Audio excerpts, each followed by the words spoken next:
Yes, yes, yes, we are in the building. We are in the building.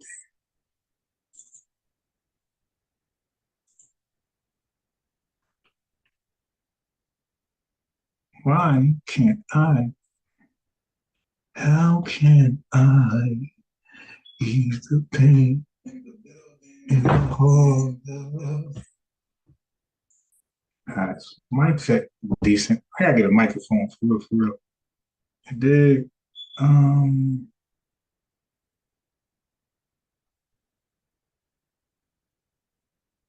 okay. Try to make this short and sweet, but to the point. You dig?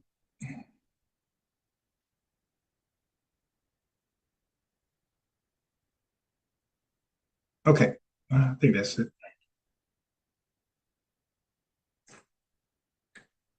Let me just double check.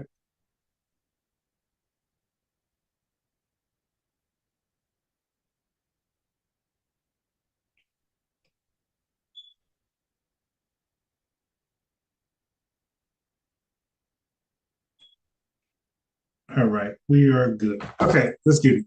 Um, Let me send this link to that nut and did a pause to that nut pause indigenous black man. I got order that pause button.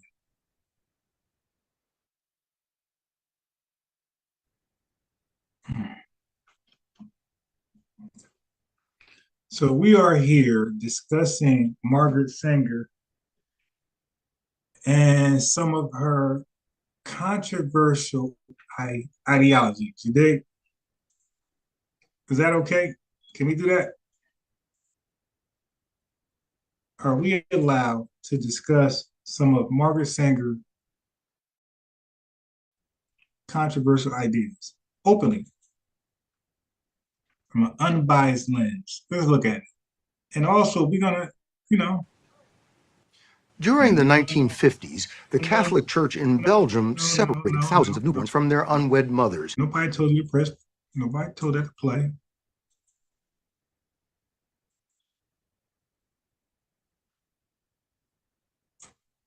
Nobody told that to play.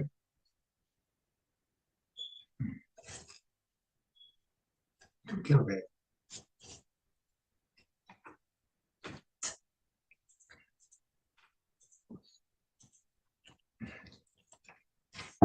All right, here we go. Let's get it. Without further ado, okay. So Margaret Sanger, some of her ideologies are controversial. She got two main ideologies that are controversial. One is eugenic beliefs. In a nutshell, she believes marriage couples that are fit should have children, right? So the father and the mother, if they're fit, in her mind, she has a definition of fit. If they are fit, they can have kids, right? And have a wonderful nuclear family. What, whatever, how many kids they want. She also believes, under this banner of eugenics, that marriage couples who are unfit, either one or both, so mommy and daddy, both unfit, shouldn't have those same kids. All right. Or, yes, that's pretty much it. She believes fit parents equals fit offspring. Fit offspring equals a society of less crime, which would need less help from government. From government. Okay. Her birth control beliefs. I summed them up with contraceptives should be used to prevent unwanted births. Okay. This is for the fit or unfit. She also believes, under the banner of birth control, abortion should be performed to prevent unwanted births. So contraceptives should be used to prevent unwanted births. And if it get past the contraceptive thing, is you already pregnant, then abortion should be performed to prevent unwanted births. So she really wanted to provide a solution to unwanted births. unwanted births can lead to unfit offspring. So that's pretty much her position on both of those controversial beliefs. Okay. So now let's get into the meat and potatoes. Pause. All right. This is a quick wiki search. Margaret Higgins Sanger, born Margaret Louise Higgins. Oh yeah, get rid of that Higgins. That Higgins ain't good. So she was smart to change that thing to Sanger. Some of you guys need to change your last name or your first name. It ain't given. So September 14th, 1879. She's 2 years older than Master Farah Muhammad. She died September 6, 1966. Also known as Margaret Sanger Slee. I never knew the Slee thing. You know, to throw people off, I should be like, yo, Margaret Slee founded Planned Parenthood. Nah, it was Margaret Sanger. Nah, dude. Well, you might be right too, but it was definitely Margaret Slee. I think I might try that with IBM.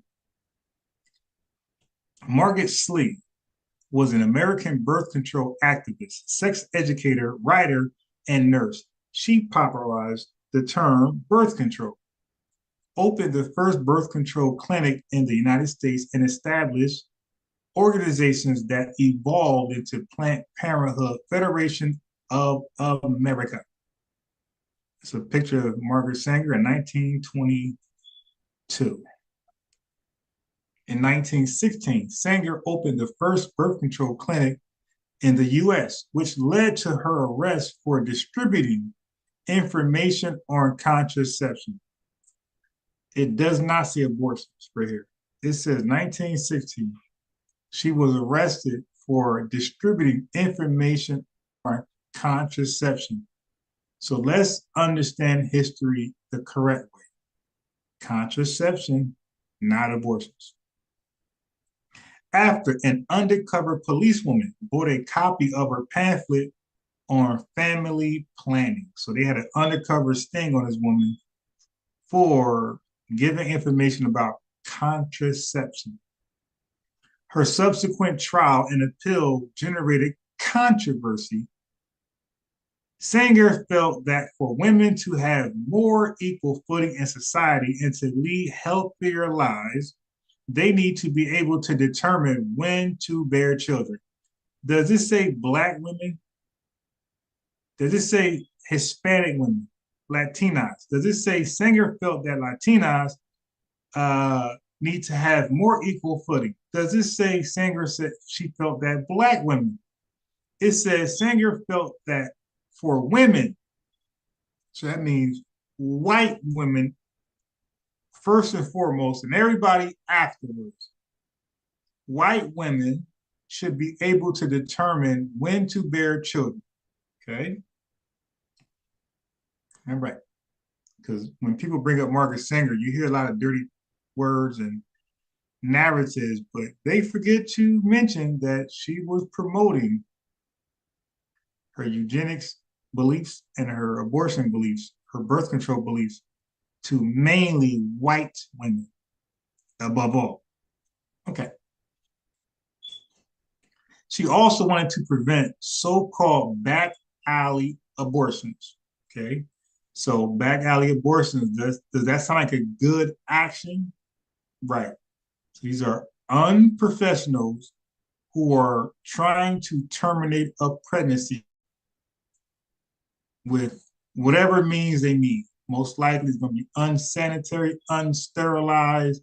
It's going to be unprofessionals performing these back alley abortions. Margaret Sanger was against back alley abortions. She wanted to prevent back alley abortions. Were white people, white men performing back alley abortions? Yes. More so than anybody else in this country. So back alley abortions were common at the time because abortions were illegal in the US. So Margaret Sanger wanted to prevent back alley abortions, which means that abortions predate Margaret Sanger. Okay, you wouldn't know that. Listen to these clowns.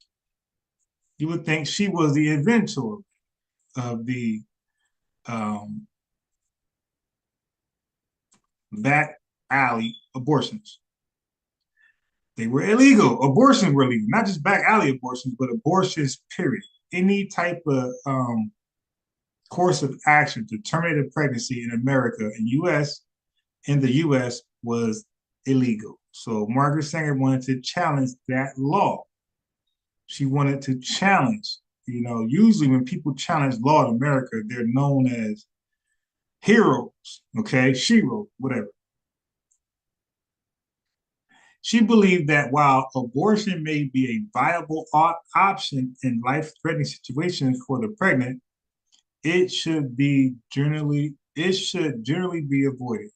She considered contraception the only practical way to avoid them. So it looks like early in her career, she was more pro contraception than abortion. So when people tell this story, as you can see, they withhold information to push their fear mongering tactic. We'll get into that. Okay. She considered contraception the only practical way to avoid them. Abortions wasn't her main go-to. In 1921, Sanger founded the American Birth Control League, which later became the Planned Parenthood Federation of America. In New York City, she organized the first birth control clinic to be staffed by all female doctors. This sounds like women empowerment, okay? Feminism, all right? As well as a clinic in Harlem. So she put a clinic in Harlem. She established a clinic in Harlem, which had an all African American advisory council. Okay, so it's all African American, right, at this Harlem clinic that was the advisory council. You would think they're kind of smart, right? They're not mindless robots. Where African American staff was later added. In 1929, she formed the National Committee on Federal Legislation for Birth Control. She's challenging law, which served as the focal point of her lobbying efforts to legalize contraception in the United States. So all the uses, all the options of contraception that you pro-lifers use, you can thank the person you hate the most, Margaret Sanger Slee. From 1952 to 1959, Sanger served as president of the International Planned Parenthood Federation. She died in 1966 and is widely regarded as a founder of the modern birth control movement. Sanger used her writings and speeches primarily to promote her way of thinking.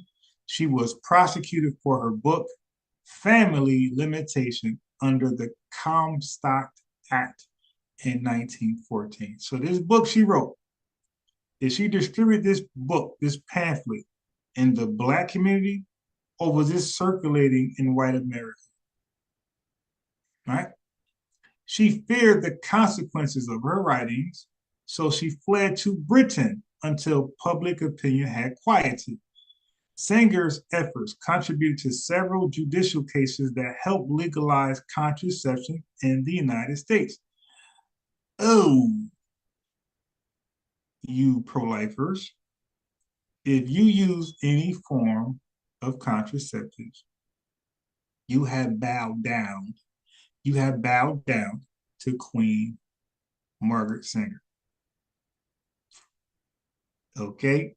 Because it was illegal before she challenged law. Sanger's efforts contributed to several judicial cases that helped legalize, I said that, in the United States, legalize contraception in the United States. Due to her connection with Planned Parenthood, Sanger is frequently criticized by opponents of abortion. So it looks like Sanger was in the midst of a political beef. So some of you, okay, who chooses this side or that side, some of you are clueless that you are hopping or picking a side in a political beef. You're unaware of that. Sanger drew up a sharp distinction between birth control and abortion. She didn't conflate the two like you guys do, and was opposed to abortions. What happened? Read it again. Sanger drew a sharp distinction between birth control and abortion, and was opposed to abortions throughout the bulk of her professional career, declining to participate in them as a nurse.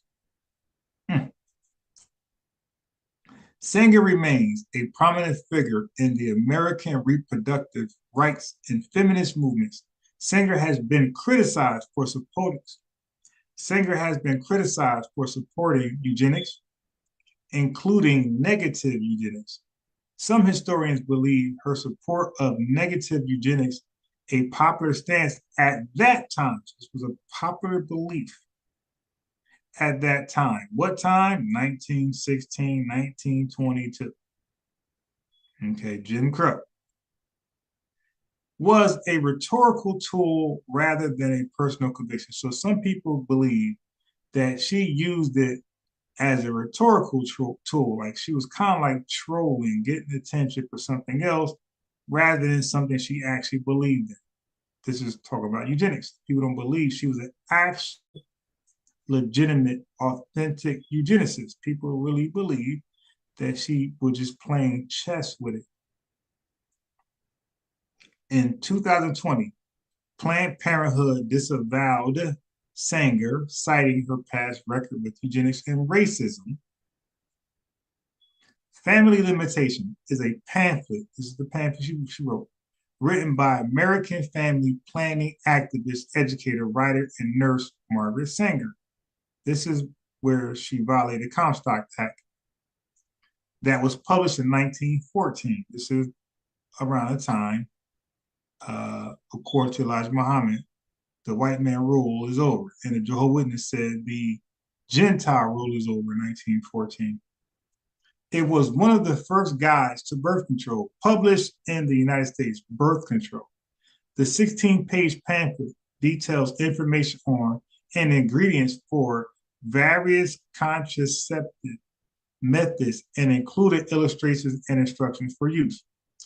It doesn't say abortions, it says contraceptive methods. After the pamphlet was released, Sanger was forced to flee the United States to Britain to avoid prosecution under federal anti-obscenity laws, the Comstock Act, which prohibited disseminating information about contraception. So you cannot disseminate information about contraception. So this country was against any information, any disseminating information about contraception. Okay. Let's move on. Who is this texting me at 6:30 in the afternoon?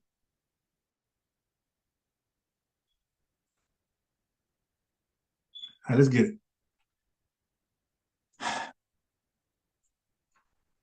So you will see people who will mention, along with Margaret Sanger's name, the Negro Project. So let's talk about the Negro Project in advance. So when people come on here and they say things that sound spooky and scary, we've already been educated about these things. Ready?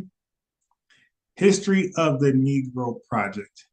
Birth control activists, including Margaret Sanger, birth control activists, that means more than Margaret Sanger, including Margaret Sanger, believed that one way to combat Southern poverty, oh, so this was a combative effort about something already happening. Margaret Sanger didn't cause Southern poverty. She was addressing Southern poverty. How? Birth control activists, including Margaret Sanger, believed that one way to combat Southern poverty was through increased access to birth control. Does it say abortion or does it say birth control in the Negro Project? People who misrepresent the Negro Project, it says birth control. Okay. And Sanger aimed to tackle Southern poverty by addressing Black Southern poverty in particular.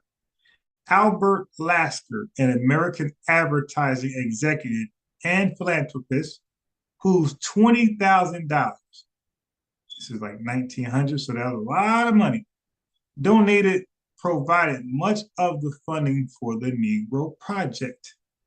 The goals of the project were to improve the overall quality of life for Southern Blacks by reducing high infant and mother mortality rates, promoting higher education, increasing access to public health clinics, etc.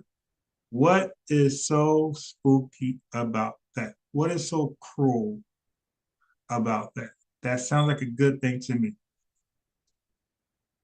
In the proposal of the Negro Project, Sanger delineated two essential components, that of educational outreach and that of clinical access. One was educational outreach and the other was clinical access. In order to facilitate educational outreach, Sanger believed it was imperative to recruit the aid of Black ministers and physicians. Oh no! You would think if you're going into a neighborhood where the majority race is something, right? You will want to get with them if you're trying to be successful among them. It's very arrogant to not do business with the race you're invading and just yourselves say, we got this. Okay, that's not how it normally works. Okay. Sanger noted that their primary responsibility would be to tour the South, dispelling misconceptions about birth control and promoting the use of future clinical resources. Okay, so what misconceptions does Margaret Sanger got to dispel about birth control, and who is responsible for dispelling misconceptions about birth control? Have you ever heard of the Catholic Church? Okay. Margaret Sanger promoting the use of future clinical resources. Additionally, being aware of the general distrust that existed between Black patients and white doctors. You ever heard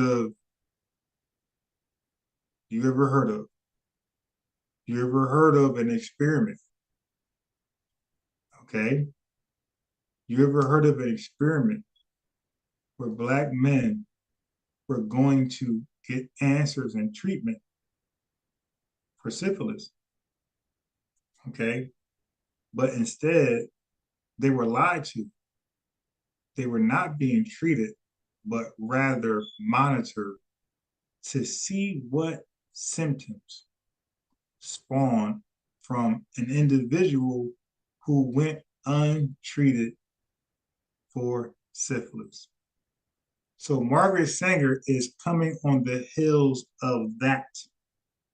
So you got a lot of conspiracy theorists. You got a lot of spooky people in the Black community when it comes to healthcare and white people. You see that now.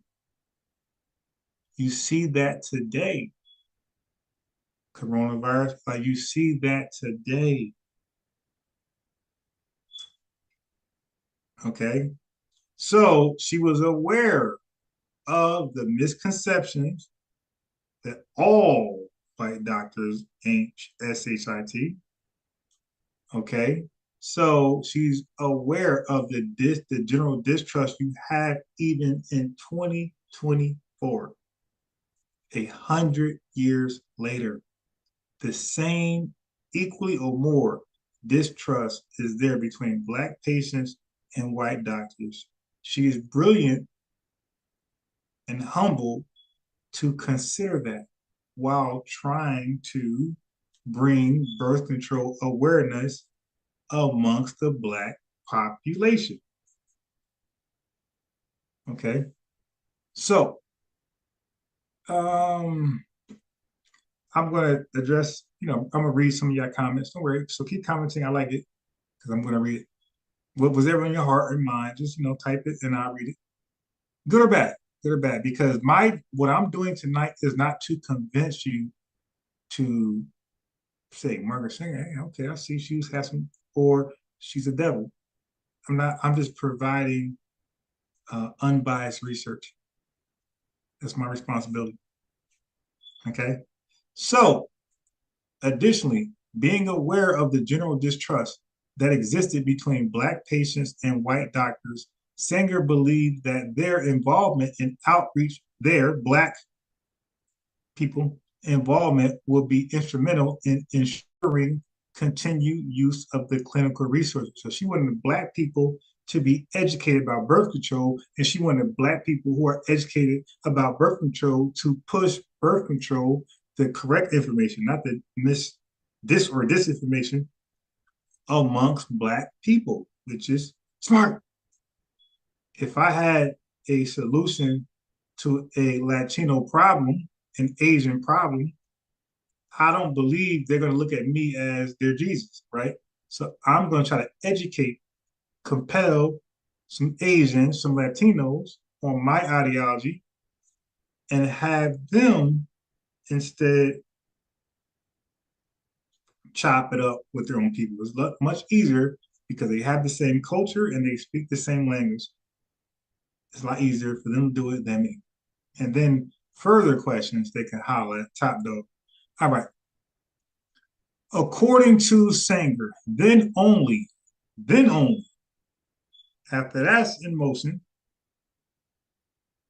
a successful educational campaign should Black operated birth control clinics be established and open for use. So that got education awareness go first, and then the campaign, and then the clinics. The RCFA, Birth Control Federation of America, readily accepted Sanger's proposal. 2 more slides, and I'm going to read some comments.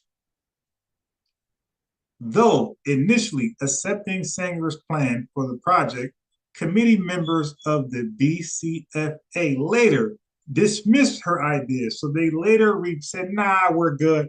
Don't leave. Listen to the whole story of the history of the Negro Project. I got 1 more slide and that's it. So don't leave, just listen. Okay. So they said, nah, we're pulling out. You dig? Opting out of establishing Black-run clinical services and dropping the concept of an educational campaign altogether. You know what? We're good. These ninjas are pseudo as hell. They're stuck on the Tuskegee experiment. They ain't budget. Okay?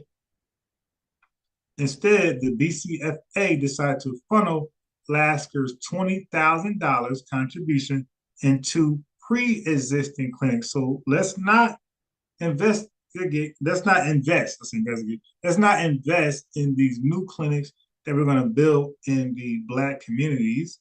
Let's instead just redistribute the funds in pre-existing clinics, clinics which were typically run by white doctors and nurses. They seem to get it. They haven't experienced medical apartheid like Black people. So their guard isn't so high like Mike Tyson. You dig? They got their guard down like Roy Jones Jr. You dig? Okay.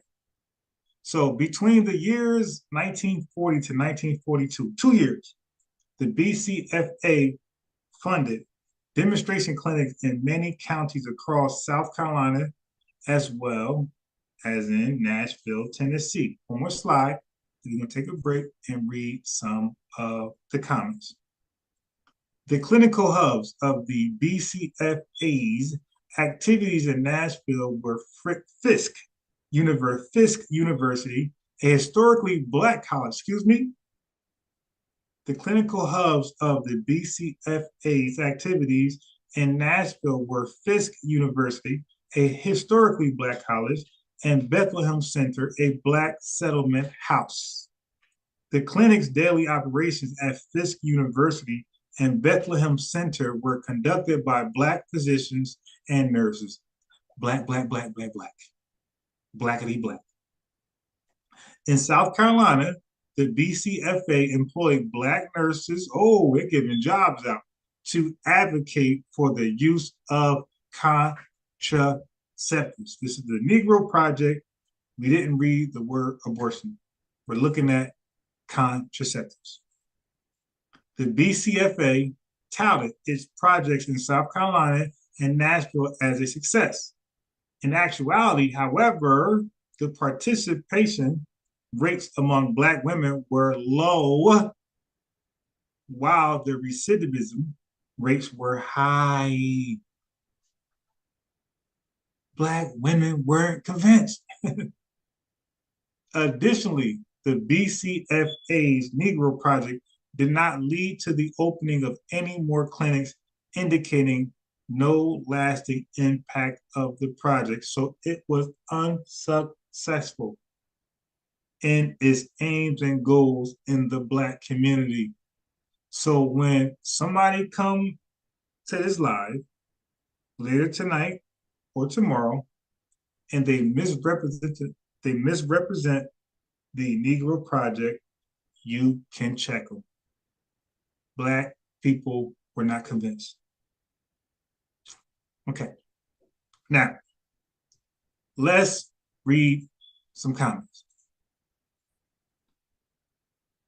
Let me take a sip of this wine. I got this grape juice over here, so you know it's about to turn up.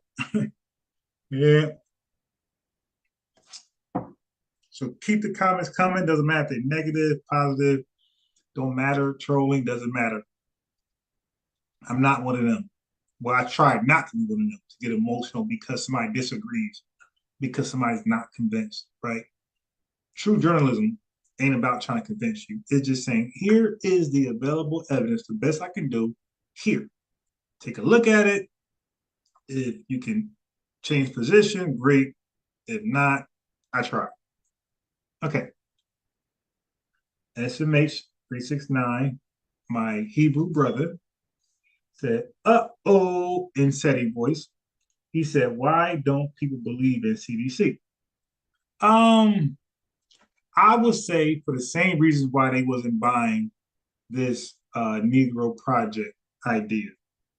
Black people justifiably was usually the victims of malicious medical practice. And Tuskegee is like the best example. Okay. There's a whole book called Medical Apartheid, right? That talks about how the medical industry like victimized Black people, a lot of Black women. So it's a natural, come on, help me out. It's a natural distrust that Black people had towards the medical industry, especially if it's white led, white ran. This is why white people, when they believe something is good for everybody and they want Black folks to benefit as well, they would say, you know what, let's get somebody Black that they trust to promote this. No different than Kamala having Megan Thee Stallion twerking. Okay, she ain't gonna go get Britney Spears to twerk. You dig? She gonna go, or Miley Cyrus. She gonna go get somebody who's trusted in the Black community. This is just common sense. Come on. Okay. So yeah, RFK is, so this is the knock on Donald Trump. One of the knocks, which shows you Donald Trump is a nut. The fact that he hired RFK as anything but a garbage man to pick up garbage. Anything outside of that as a janitor. The fact that he hired RFK as anything but a janitor lets me know Donald Trump is not mentally prepared to lead this country. Okay, I don't think Kamala was either. Neither one of them. Like, we got just the worst of the worst campaigning to be the leader of the United States, which is embarrassing. Okay, so Revolutionary Me said, love this unbiased information. I have to say, I was a huge conspiracy nut and would have never been receptive had I not grown to understanding we all have our purpose, and good or bad or indifferent. Yes, it's all a part of the universal power. SMH comes back and say, author Demiko Booth speaks heavily on recidivism. Yo, that is something that nobody talks about. And you know what? I'm gonna look that person up. So thank you for that, SMH, because this is something that's not talked about. So let me type that name in my search. Okay. Because this is the topics I like to talk about. People like to talk about what they want to talk about. I like to talk about things that are practical, things that we can affect today. Right? Okay. Let me put it right now. I'm gonna look that up. Yeah, because that is definitely where I want to go, bro. So what you gave me was a gym, because that's definitely where I'm headed towards. Right there. And that's what Kamala was pretty much on. Like, people gave Kamala unnecessary flack, but that's what she was on. Like, she was against it. She was fighting against it. And people criticize her because why are we criticizing Kamala for fighting against the school to prison pipeline? That's what really what it is. Truancy, all that type of stuff. She's fighting against the school to prison pipeline. You were against her because you believed the conservative Confederates hype bus, right? And they are the same people who were against contraceptives. Let's slow down. The Catholic Church, right? Maybe still now, they are anti-contraceptives. Nothing. No pill, no condom, nothing. They want natural sex. Okay? That's so now they had a heavy influence of America at that time, because you guys today would say the small hats are in control. Well, in the early 1900s, Americans wholeheartedly believed that the Catholics were in control. Okay, they influenced laws and order and all type of shit like that. So for Margaret Sanger to have the nerve to say, "Hey, man, maybe people should have sex without babies," and not only that, maybe people should have sex and not be married. You dig? So, and she spoke on behalf of the LGBTQIA plus community, and Catholic, like, ain't none of that. Catholic like, pause. What you say? Margaret, pause. So she was operating somewhat as a libtard, as some would say, but then it's like kind of weird because she appealed to the libtards and the conservative Federates, right? She appealed to both of them, and I'm just confused. But we know a lot of conservative Federates, they are highly religious more than anything. We know libtards are into like the gender shit, right? So, but you guys would pin Margaret Sanger to the KKK. It's like, wait a minute, wait a minute. But the KKK, they're conservatives. It's like, yo, what are we doing? Y'all got her bouncing around. Like, which one is she? Whose side is she really on? Y'all are confused. Okay, because you'll say she's a libtard, and then y'all will say, but she's hanging out with the conservative Federates. It's like, yo, where we going with this?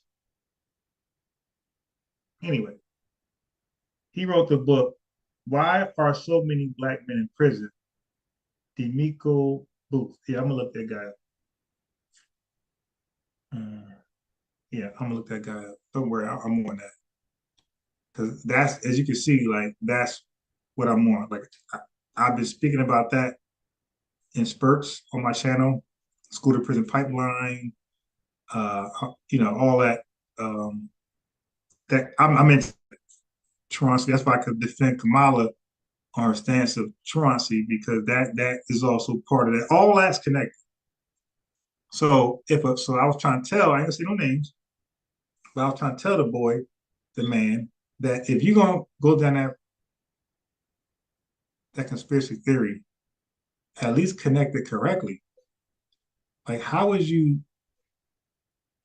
you discussing prison pipeline, but don't talk about truancy, recidivism, and Section 8? I don't know how the projects, I don't know how they're all connected. Come. Okay. Anyway, let's move on. Okay, let's move on.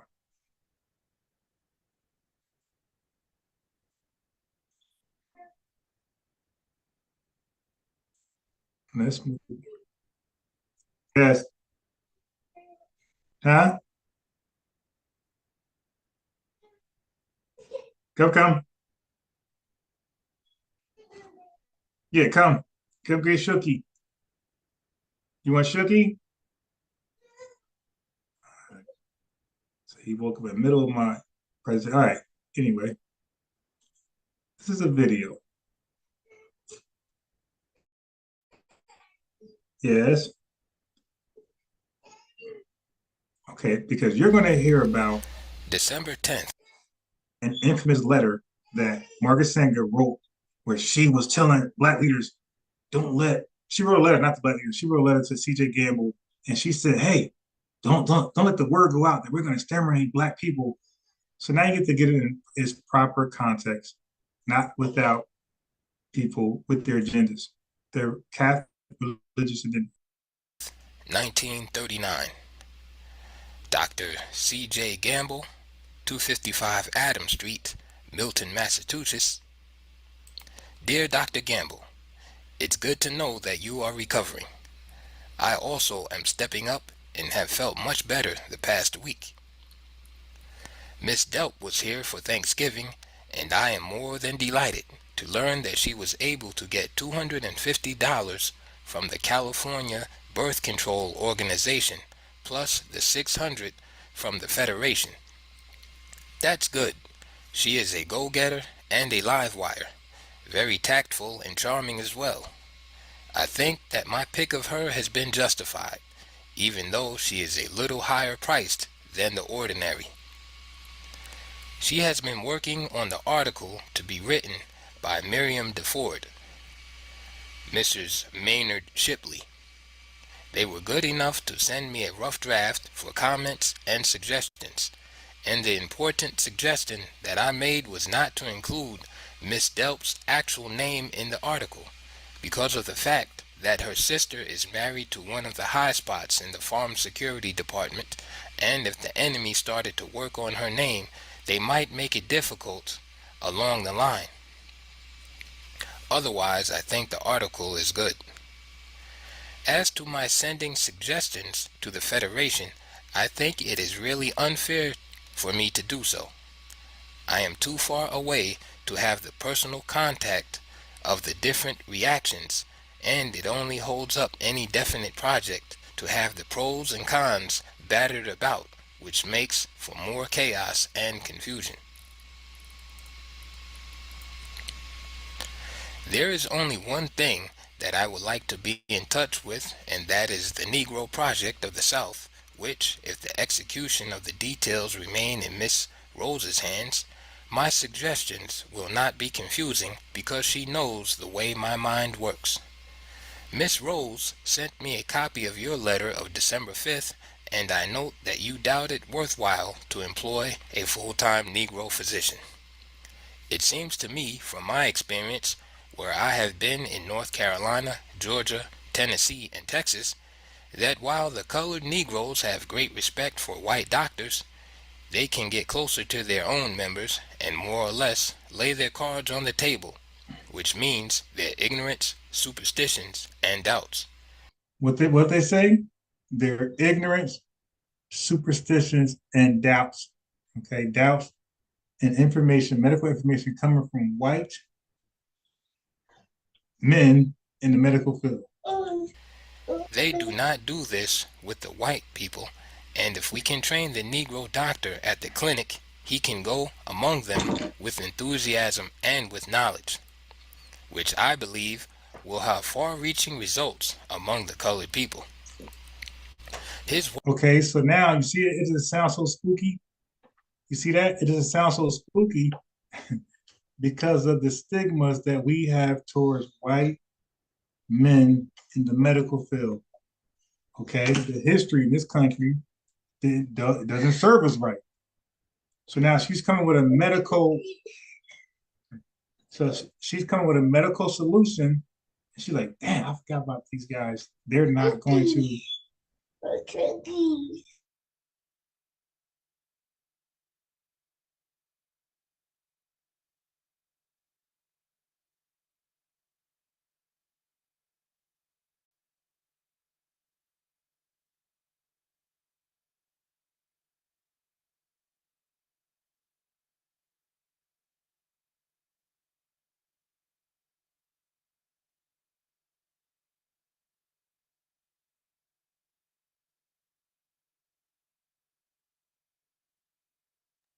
Okay, so I mean, like you can't deny this. Black people had uh, superstitions and spookisms and doubts about white people bringing medical information to them. Period. They feel like, wow, uh-oh, what you up to now? Okay, so they're going to train. Now these are, they're going to train our educators, right? Our physicians, how to go to the public and say the same thing that they would say, nothing different, but they don't have the same stigma to, other black professionals in the same field. I mean, just common sense. work, in my opinion, should be entirely with the Negro profession and the nurses, hospital, social workers, as well as the county's white doctors. His success will depend upon his personality and his training by us. So now I'm gonna highlight something that DJ Focus, IBM, and other weirdos are going to misquote from this letter. They never finished the quote. They end the quote before it was the end quote. The minister's work is also important, and also he should be trained, perhaps by the Federation, as to our ideals and the goal that we hope to reach. We do not want word to go out that we want to exterminate the Negro population. So they would end it right there. They would say, see, she said we didn't want word to go out there, exterminate the Negro population. See, that's their plan to exterminate the Negro population, but they didn't want it to go out too early because then we'll know the plan and we won't fall victim to this birth control plot. You dig? So they will stop right there. And you're going to look at them all differently as we finish the quote. So we're going to finish the quote tonight. So when you hear people, and there's so many black people that's not in the conscious community, they got YouTube videos repeating the same edited quote. So I'm back it up. Listen, listen. We do not want word to go out that we want to exterminate the Negro population, and the minister is the man who can straighten out that idea if it ever occurs to any of their more rebellious members. Did you hear that? It said because when we promote birth control, they got a rebellious class amongst them. They got a pseudo class amongst them. They got a fear mongering class amongst them that's going to take this birth control message and twist it and act like they're trying to exterminate black people. So they hire educators to combat the rebels in black community. All right. One more again. And the minister is the man who can straighten out that idea if it ever occurs to any of their more rebellious members. Rebellious members. They were concerned about rebellious members spinning their mission statement to a birth control plot that so many black people spin today. They were worried about the rebellious pseudo blacks, like the Nation of Islam, a lot of Hebrew camps, and other black folks that's like unaware, uneducated in the medical field. They were aware, they were aware of those folks, and they were concerned about those folks. So they said, all right, well, let's have the physicians educated properly to pretty much silence them or numb them from being counterproductive. One more time. Reach. We do not want word to go out that we want to exterminate the Negro population, and the minister is the man who can straighten out that idea if it ever occurs to any of their more rebellious members. I agree with you that Miss Rose has done a remarkable job in thinking through and planning the project, but she has worked on it for some time. As soon as I knew there was the possibility of getting any money, I put her at work drafting the plan for Mr. Lackner. She is excellent at just such a job. She hangs on to details, weaves, and correlates them into the design. I shall never cease to have the utmost admiration and regard for her ability, and so far I have not seen anyone in the Federation who could take her place. I am constantly delighted at the thought that you are getting better, and now we must pray for Mrs. Tim, who is seriously ill at the doctor's hospital in New York. My regards to your Sarah and to yourself. Sincerely yours, Margaret Sanger. All right. So this letter, okay, if this was an evil diabolical plot, why did the letter sound so cheerful, helpful, except for this one evil? Like that isn't, it's not even consistent. This letter's not even consistent with, hey, we don't want to exterminate. Like what was, like you would think, come on. This letter, the language in this letter is not even consistent of a diabolical plot. Okay, they knew that there were IBMs and DJ Focuses amongst the black population where they were going to disseminate birth control information. They knew they were there. So they wanted the physicians to be up to speed, readily available to counteract those rebels.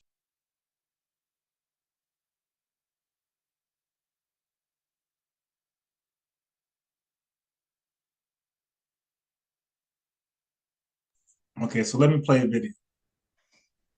Viewer discretion advised. You're going to hear some harsh language from Margaret Sanger herself.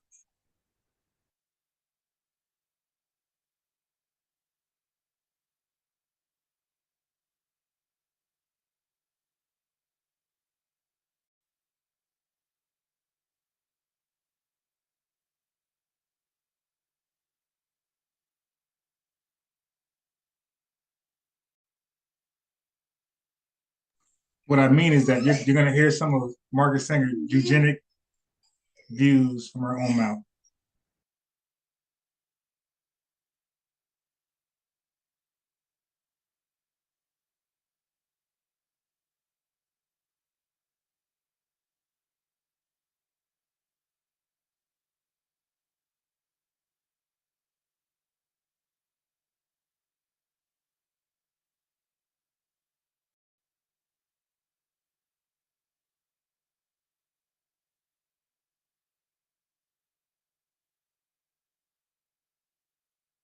Do you believe in sin? When I say believe, I don't mean in believe in committing sin. Do you believe there is such a thing as sin? Well, I think the greatest sin in the world is bringing children into the world that have disease from their parents, that have no chance in the world to be a human being, practically. Delinquents, prisoners, all sorts of things just marked when they're born. That, to me, is the greatest sin that people can commit. Do you believe in sin? Okay, so you heard it from her own mouth. Let's go.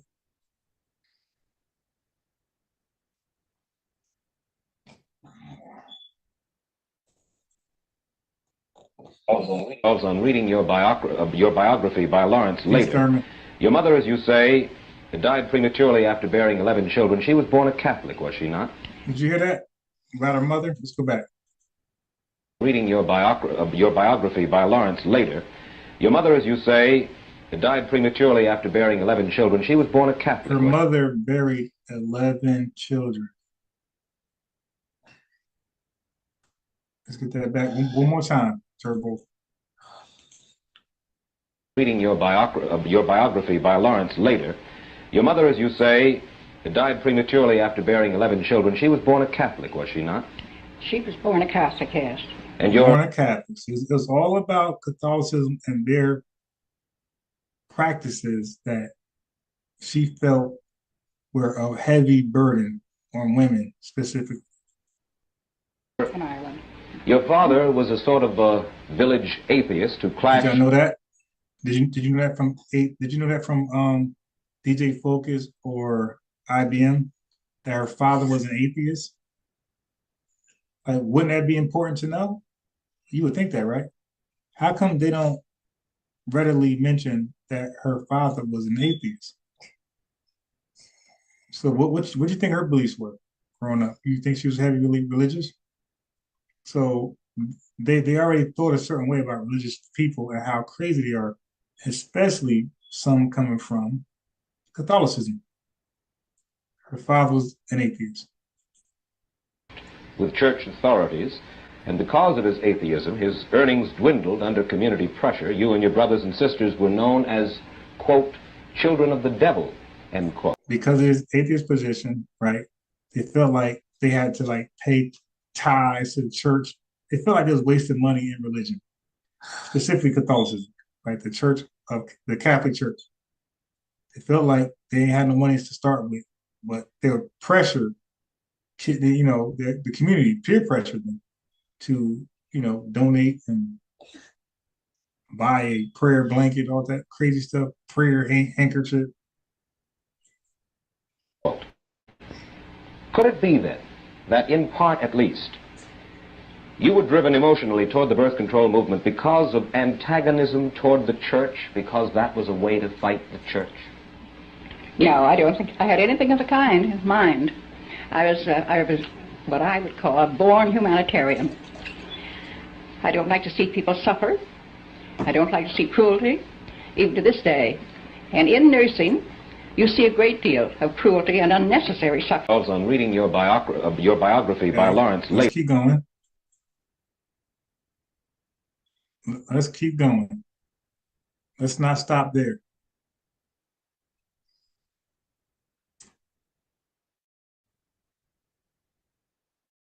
Come on, Margaret. Come on now. His responsibility, or some disease that they might have that they wouldn't like to pass on to a child. And I think it would be a very unselfish attitude for them to take if there is a disease. No, I say a healthy, well-to-do couple. A couple that just doesn't want children, and for that reason they use birth control all the way. Well, do you think that that is a misuse of your methods? I don't think it's a misuse. I think if they're intelligent adults, but they must know what they want. They must manage their lives themselves. And certainly there's nothing in birth control than there is in other things that you might deny yourself. I asked you your motives a little while ago at the beginning of the program, your motives in working for birth control as hard as you have for as many years as you have. You reject the principal Catholic argument against birth control as being totally invalid. What do you think is the reason, the motive of the church? As you can see, Margaret Sanger was literally fighting against the Catholic Church and their crazy, oppressive religious rules on the American public.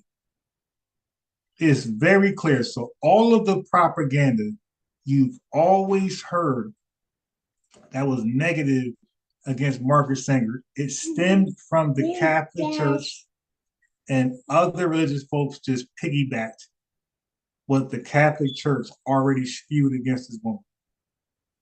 So her eugenic views, everything, the Catholic Church, it was their pleasure to expose those things before the world. They wanted to make this woman seem like a crazy nut. They would even use racism.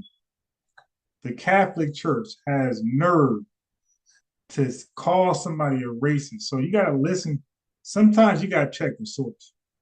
The Catholic Church is who she's beefing with.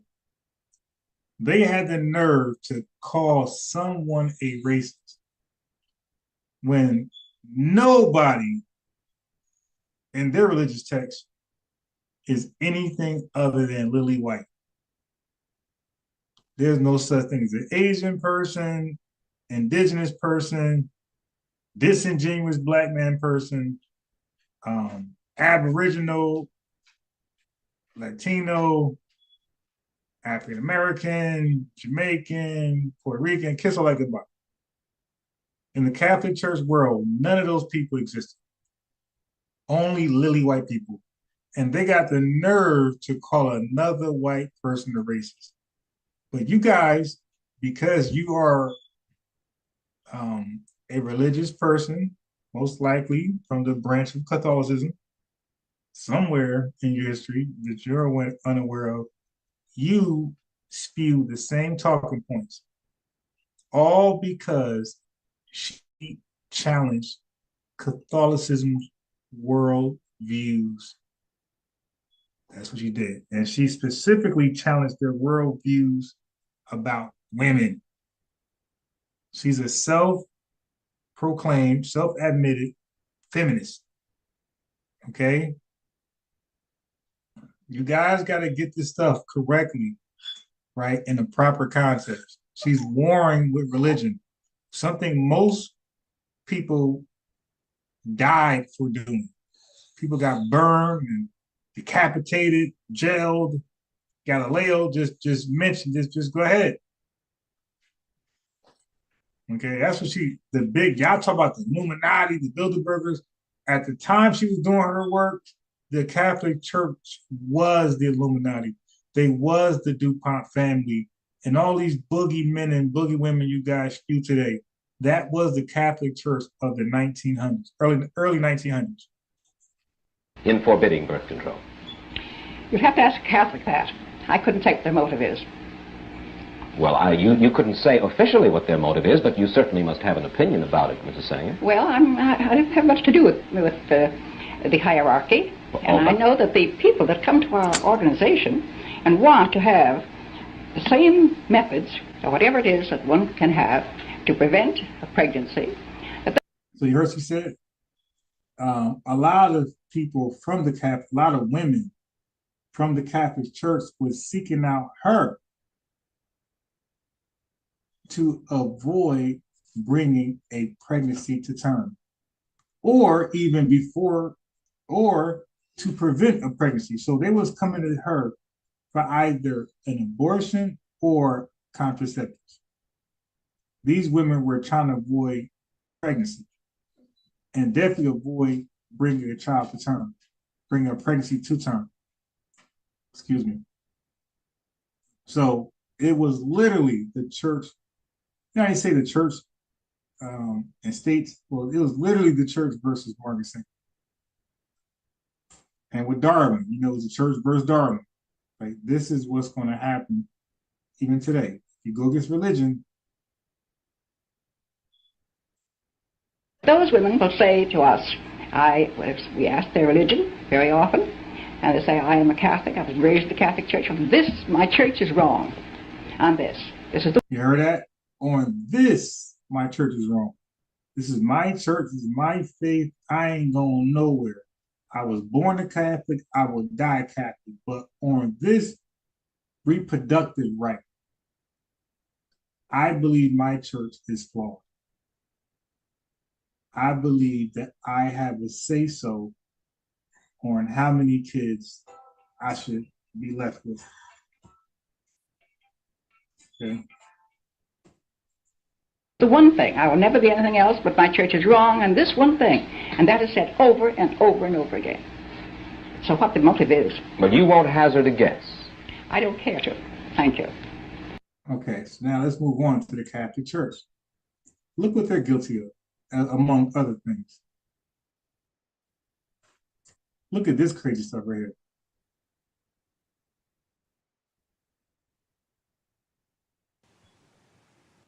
During the 1950s, the Catholic... 1950. This is Margaret Sanger died in 1966, so this was definitely during her time. This is what the Catholic Church did. Watch this. With children born out of wedlock. Look how crazy they were. This is what Margaret Sanger was beefing against. The church in Belgium separated. During the 1950s, the Catholic Church in Belgium separated thousands of newborns from their unwed mothers and put them up for adoption, often without the mother's consent. You heard that? The Catholic Church took newborn. These are the people you're siding with against Margaret Sanger. The Catholic Church took newborns. They were just born from parents who had these kids out of wedlock. The women were shamed into surrendering their babies by their families and a powerful church. Last month, Pope Francis apologized for those forced adoptions. But Belgians weren't the only victims. From 1950 to 1970, the Vatican sent 3,500 Italian children to America on something called an orphan visa. The trouble was, most were not orphans. Like 3,500. Most. Is that 3,000, 27,000, 2,500? You dig? 1,700, 1,600. Most of these kids were not orphans. They had a mother and father. Their Belgian counterparts, they too were the children of unwed mothers. Many mothers later went searching for their children, only to discover they had been sent across an ocean. Today, thousands of American adoptees are still struggling to piece together their lost lives. The story will continue in a moment. It was a day he'll never forget. American adoptee John Campitelli was 28 years old when he was reunited with his Italian birth mother. 28. He'd been searching for her for more than a decade, a mother he'd been told had abandoned him. My mom said, The Catholic Church told this young man his mom abandoned. They didn't even keep it real. If y'all got all the answers, Sway, why not just keep it real? Yeah, we sent you off because your mom had you out of wedlock and we don't put up with that. You did. Why lie and say the mom abandoned? 28 years had gone by. I've never been able to bake a cake for you for your birthday. She says, I don't care what month it is. I'm going to bake you a cake. I never was able to bake you a cake for your birthday. And now that we're reuniting, I don't give a damn what month it is right now. I'm gonna bake you the cake I so long always wanted to bake you. I never baked you a cake for your birthday, ever. And now I'm reunited with you. I'm not waiting 6, 7, 8, 2, 3 months to bake your cake. I'm doing it now because tomorrow's never promised. This is the Catholic Church doing. To celebrate because our prodigal son has finally come home. John Campitelli was born Piero Davi in 1963 in Italy. His mother, Francesca, was unmarried and forced by her family to give him up. He was sent to a Catholic-run institution for the children of unwed mothers, shunned and disgraced. The children of unwed mothers. That's just so bad. That is just so evil. But sending a kid off to across the seas to never see his mother again, his biological mother, to be adopted, right? Strange families, whatever, and to lie and say, hey, your mom abandoned you. That's not evil. Evil is only having a child out of wedlock. But what we do afterwards, that's not evil. It's all justifiable because you should basically gloves is off. If you have a kid out of wedlock, gloves is off. We can do what we want to do. It's our roles at this point. As our way. Catholic-run institution for the children of unwed mothers. Shunned and disgraced, Francesca handed her baby to the nuns. Immediately, her name was stripped from the birth records. With the stroke of a pen, Piero Davi became an orphan. Campitelli showed us the church documents that changed his life. It says here, they abandoned him since birth, and their whereabouts aren't. See, America always had an influx of immigrants. So these Italians that's coming over here that eventually formed the damn mafia, it did. There we go. Unknown. They knew damn well where my mom was. I mean, she showed her documents when she handed me over. So this is an outright lie. A lie John Campitelli has spent his life unraveling. As soon as he was declared an orphan, he was eligible for adoption and a U.S. visa. He says his mother told him she had no idea. She had every intention of coming back for him. She said, I never signed a paper anywhere saying that I was willing to give you up. She thought placing you in the institution was temporary? She thought that it would be her right to be able to get me back someday when she got her life together. She never signed you away? No. She said, I placed you because I couldn't keep you at that point in time because of the family situation, but I never... Oh, she couldn't raise them. She couldn't raise them, which Margaret Sanger was saying, hey, these are women who don't want to be parents. They're not fit, quote unquote, fit to raise a child. You dig? But you're forcing these women to have kids that they can't, that they're too unfit to raise. So unfit, according to Margaret Sanger, can be an inherently condition, or it can be something you're just born into, like poverty, single mom, no parents. These are the conditions. These are unfit conditions. Anything outside of a nuclear family, married, or married nuclear family, anything outside of that is unfit. So this mom clearly did not have what it takes to raise a child in her condition. But she was forced to bring the child to term anyway, just so they can take her off the birth certificate, erase her from the child's life, and send the child overseas to be adopted. Like, what did they get? What financial gain did they get from doing all this? But this is the Catholic Church. The Catholic Church who demonized Margaret Sanger's reputation up until this day and got you crazy folks believing all the hype.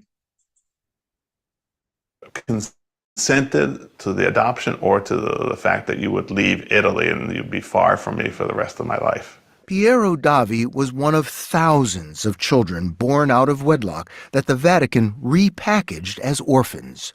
The Wait. church arranged the visas, helped by a 1950 U.S. law that broadened the definition of orphan to include a child with one parent but one who couldn't provide care. With that leeway, the orphan program boomed. For Piero's mother and thousands You hear like that? Let's run that back, Turbo, one more time. Look at the American government hand in this. So, for you guys to keep trying to make it about race only, you guys are sick, man. Because these people are quote unquote whites. And they are being done dirty like they're not white. Okay? Race is definitely a factor. But this thing is bigger than race, man. It's bigger than Nino Brown. child with one parent but one who couldn't provide care. Definition of orphans, the visas, helped by a repackaged as thousands of children born out of wedlock that the Vatican repackaged as orphans. The church arranged the visas, helped by a 1950 U.S. law that broadened the definition of orphan to include. Okay, so the USA legislators broadened the definition of an orphanage to have this, maybe it's like a RICO, maybe like a RICO between the American government and the Catholic Church. You dig? But we ain't gonna investigate. We're gonna just keep getting Epstein and Diddy's but this right here, this child trafficking, this is child trafficking. This is a RICO plus child trafficking, but it's not because the government and the Catholic Church said it's not. No investigation, nobody's held accountable. Okay. Include a child with one parent but one who couldn't provide care. With that leeway, the orphan program boomed. For Pierre, one who couldn't provide care. So you take the kid, so you don't want to arm her with tools, right? And at this point, this is 1950s and 60s. Welfare is definitely around, but only for American citizens. These people are Italian.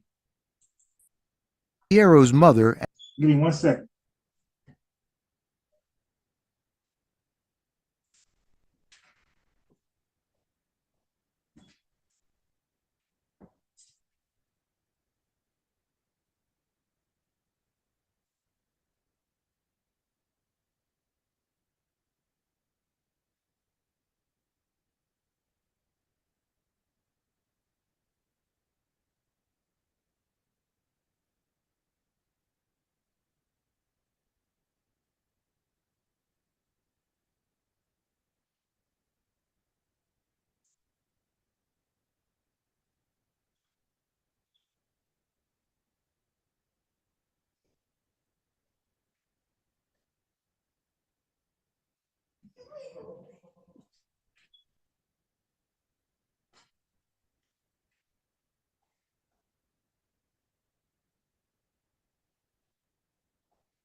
I'm back. And thousands like her, it was devastating to learn the child she'd entrusted to the church had disappeared. It seems that many of these mothers had no idea that their children were being sent to the United States. Could they do anything about it? No, absolutely not. You can't send a baby to the United States and then tell the adoptive parents that the birth mother wants the child. So this is what Margaret Sanger is experiencing. And this is what she's trying to counter by saying, what's up? Like, you guys are wicked. You guys are part of a child trafficking organization, RICO type. And you're trying to demonize me for what I'm doing over here in America. Author Maria Lorino uncovered the Vatican's orphan program in her book, The Price of Children. She pieced the story together from hundreds of documents in the church's own archives in New York. Lorino told us the program hinged on a consent form the mothers were supposed to sign, severing all rights to the child. But Lorino told us doctors or lawyers sometimes signed the consent without telling the mother. Others. This is some crazy shit. You would think they're doing this to another people. This is the Catholic Church, who are Italians, doing it to other Italians who attend the Catholic Church, but they're having these children out of wedlock. Like, they're doing this to their own people nationality and own people in religiously. You dig? This is just terrible, Catholic Church, man. Damn. Were deliberately misled. There were women who were trapped into this situation and tremendous pressure to relinquish their children. There were women who were tricked, who signed forms they didn't understand. And in the worst cases, there were women who were told their child had died. Told their child had died. Yes. Wow. You know what this remind me of? This remind me of Elijah Muhammad when he went to explain the making of the devil. What do you make of that? Yeah, it's so horrible. The thinking, I've been told, was that it was an easier psychological closure to tell a birth mother that her child had died That's crazy. than to let her know that her child had been given up for adoption. This is the same source y'all trust that supposedly exposed Margaret Sanger as a eugenicist and a racist. This is the source because she was beefing with the Catholic Church. So everything you're hearing is from the Catholic Church. So representatives of the church were telling these mothers that their children had died when in fact they had not. That's wild. And they had been sent to the United States. Wild. Yes. That's an evil story. Lorino told us many more women were told they could get their children back. She found letters from distraught mothers pleading for their return. Now, these are letters that were found in the archives? That's correct. This is a letter to Reverend Landy, Monsignor Landy. I beg that my... I ain't reading that. That's it too During sad. the 1950s, Batelli told us he had a... Right. So, you got the information, right? Did I leave anything out? Nah, that's it. You got the information. I gave it to you. So when people come on this platform and they mention the Negro Project, you already know about it, okay? When they mentioned the letter, you read along, you read along and you heard it being read by AI. I mean, what's up?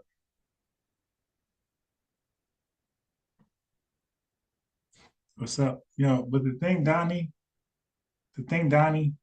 is that yes, her views of eugenics at that time was popular. So Donnie, you have to understand that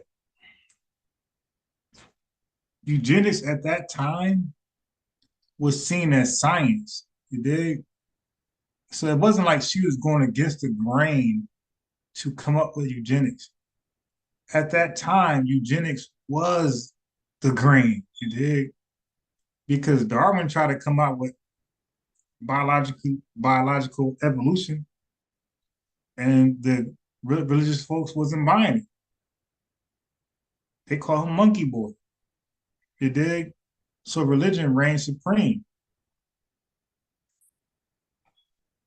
So as when religion reigns supreme in America, that is the time, that's literally the time frame of scientific racism. And part of scientific racism is pseudoscience, right? And part of that pseudoscience was eugenics. So Margaret Sanger, some argue that Margaret Sanger was using eugenics as rhetoric to get, because that was the mind, the mentality. Anyway, but let's go with that she believed it. Yes. People like Hitler, the KKK, and other white racist groups took her writings and went crazy with it. Okay, that's a fact. That's history. So what I'm doing is I'm helping with exposing history, and people got to live with their good and bad history. So she did good things, like legalizing contraceptives. All you ninjas use it today, whether it be a pill, whether it be an actual clinic where they abort, or a condom. If you use any of the three, you could thank your Queen Margaret, because she made it legal. It was illegal according to the Catholic. The Catholic Church made it illegal. That thing was contraband. So she had good, she had bad. Guess what? Most human beings got good and bad. Like, welcome to life. Welcome to life. So now, if Hitler takes her pamphlet and want to mass genocide Jewish people, I'm sure in 2024, I'm sure she will apologize. She didn't intend it to be misused like that. You dig? But that ain't something she promoted. She didn't promote, hey, let's go out there and cause a genocide. Mm-mm. That's not what she did. You can't find it in the writings. So yeah, but I'm telling you, like I'm open enough as a street journalist to say she had good, she had bad. But believe me, that bad. She was a victim of her environment. No different than a black guy growing up in the projects and now he's stealing cars. You dig? He's stealing cars. That means he's bad, or is he a victim of his environment? Is he a victim of the thinking in his environment? I'm saying scientific racism was cooking in the early 1900s. It was almost impossible not to be engulfed in it. Wise people like Darwin, natural selection, that pretty much debunked scientific racism. Matter of fact, since his findings on natural selection, it in turn debunked scientific racism. So scientific racism went on a downcline after that. These are accurate findings. So yeah, man, sometimes you are just a victim of your time. And some of us, all of us, are a victim of our time, but some of us can do more good than the influence that we were born into. The Bible says born in sin. You could look at it like that. Born in sin means what? What's that mean? That means you were born into some BS. And it's up to you to come out of it. So for her to even come up with some ideologies that she had shows you that she wasn't a complete victim of her era. You dig? But I'm gonna ask y'all this: how many white folks weren't eugenicists? You dig? Like, come on, show me a white person who was not a eugenicist during that time. I can make the argument every last one of them were. So it's like, oh, she's a eugenicist. Okay, no, she's a public eugenicist. You got private eugenicists and you got public eugenicists. I respect we always say, give me my racism on a plate. I don't want you smiling at the fox and biting me. Growl at me like a wolf and bite me that way. Pause. You dig? Give me my racism on a plate. If you don't like me, let me know up front so we could just still cohabitate in spite. But now I know not to like, hey, good morning, all that bullshit. You just saved me. Because I'm a guy who's antisocial anyway. I hate y'all niggas and people and races. You dig? So I'd rather not be. That's where I'm at right now. I'm not around nobody, racist or nigga. Okay? So you ain't say nothing to me. But I would rather somebody just have it on their chest. I'm a racist. I'm a this. I'm a that. Because I don't want to talk to you anyway. And all I need is for you to have that on your chest.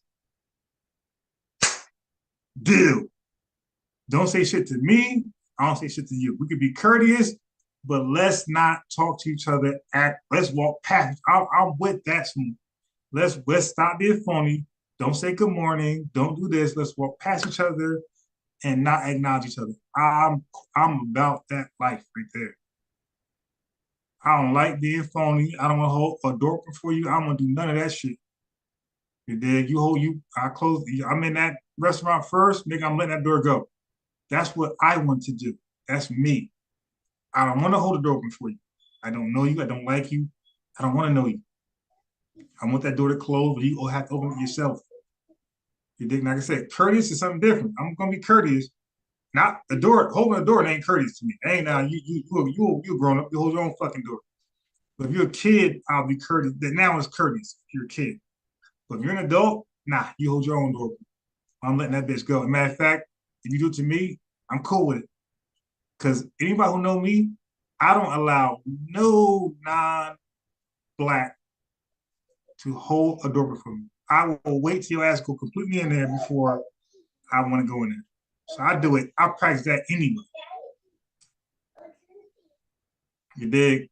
Okay. Go lay down. Go.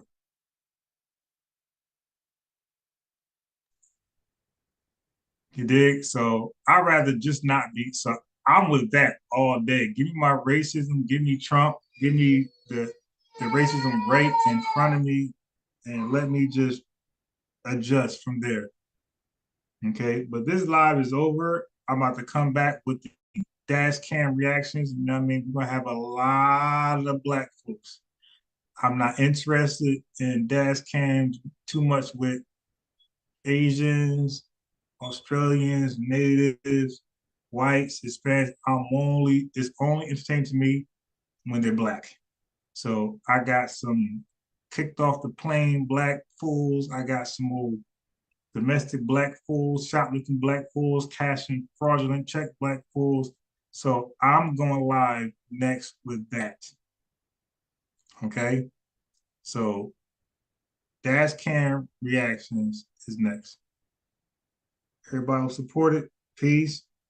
Just get ready for notification. I'm gonna send the link. We're gonna have fun. I'm over here sipping a little something.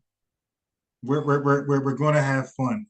It's about because I really tried my best to not go crazy on this, because this might be a reference video for people who want to research Margaret Sanger and the Negro Project. So that's why I'm on my best behavior.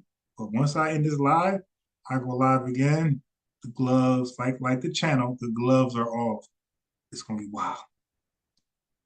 The liquor kicking in, yeah, it's gonna get crazy. And we can even recap some